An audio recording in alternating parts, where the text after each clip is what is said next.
Hey, gang. Well, WWE TLC is DOA. Or over with, I think. Yeah.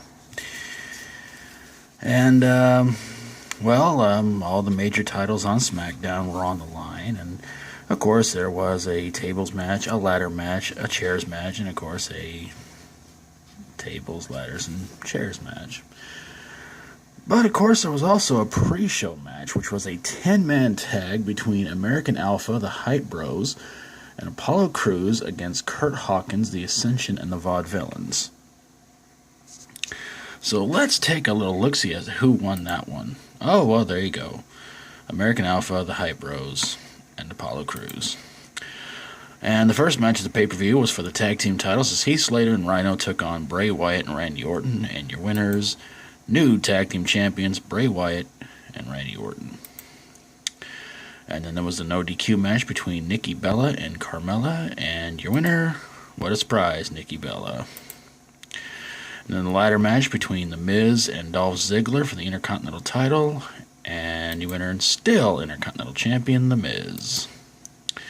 And a chairs match as Kalisto took on Baron Corbin, your winner, Baron Corbin. Nice Santa hat. The SmackDown Women's title was on the line as Becky Lynch took on Alexa Bliss in a tables match, and Alexa Bliss won the women's title.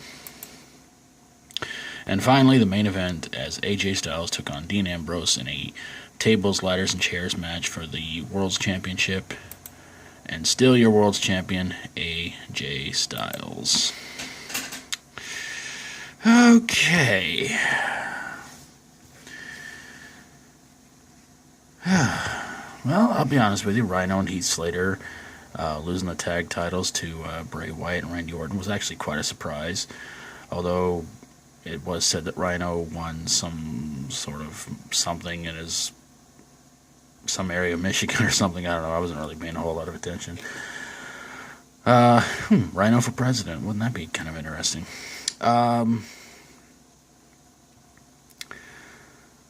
So, yeah.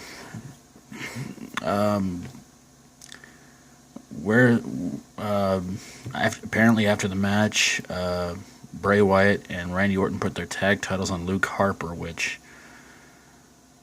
I don't know what that means. I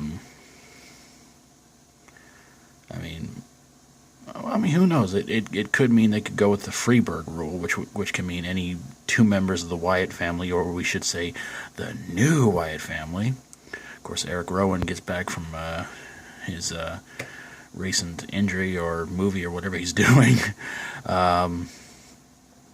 Maybe he might be able to join in that festivity. I don't know, but it's gonna be kind of interesting what they're gonna do with the tag titles over there on SmackDown. Of course, Randy Orton and Bray Wyatt. Not really surprised to find out they won, but it is kind of nice to put a championship belt on Bray Wyatt because he's been around for some time and seems kind of appropriate that he goes after at least another major championship and he finally gets one, so that was pretty cool.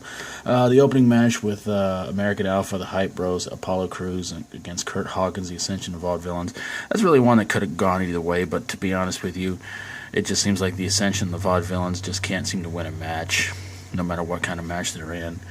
And there was such big time hype for the Ascension going to the main roster because they were the NXT Tag Team Champions for a really, really, really long time.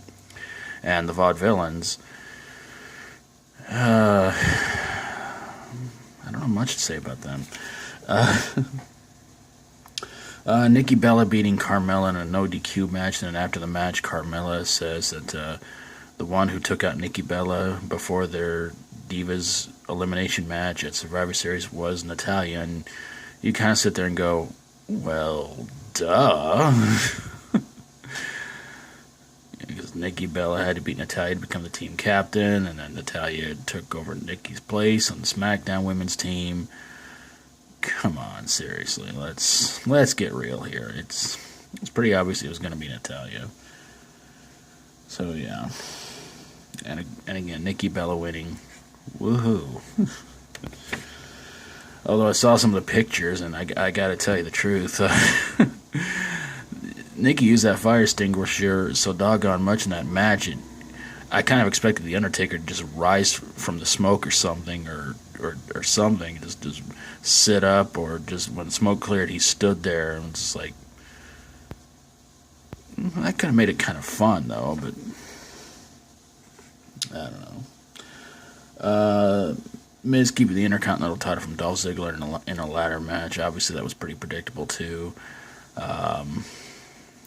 No telling how much longer they're going to keep that Intercontinental title on the Miz, but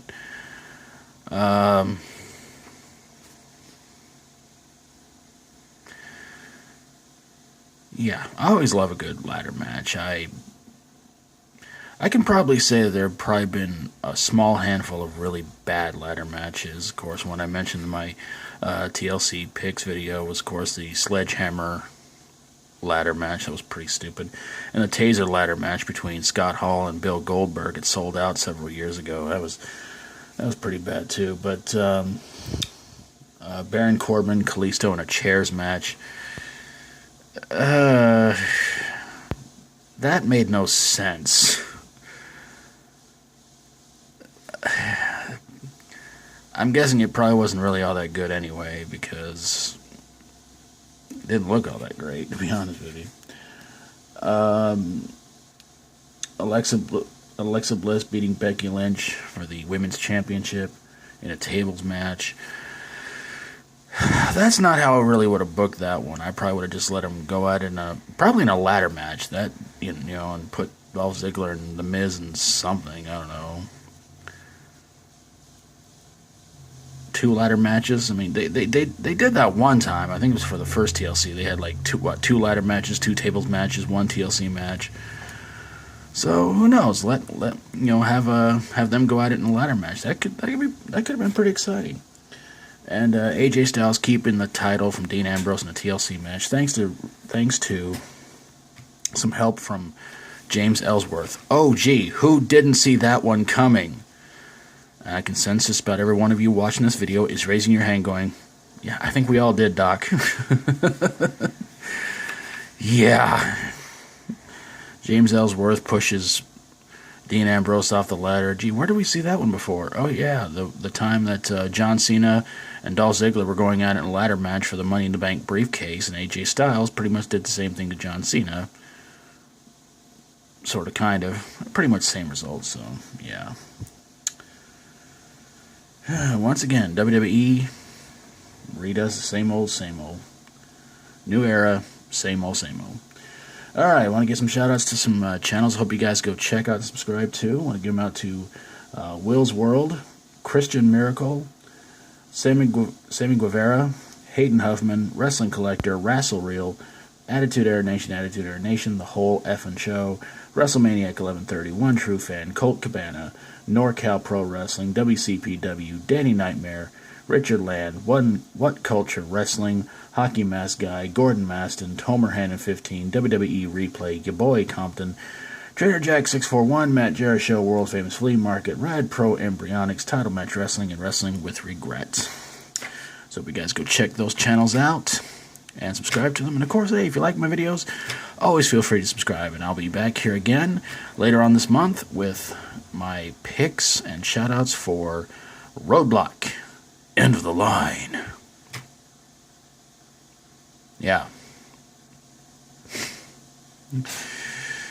So, until then, however you felt about the pay-per-view, let me know in the comments below. What was your favorite match and your least favorite match from this one? And what was probably the most predictable moment of the night?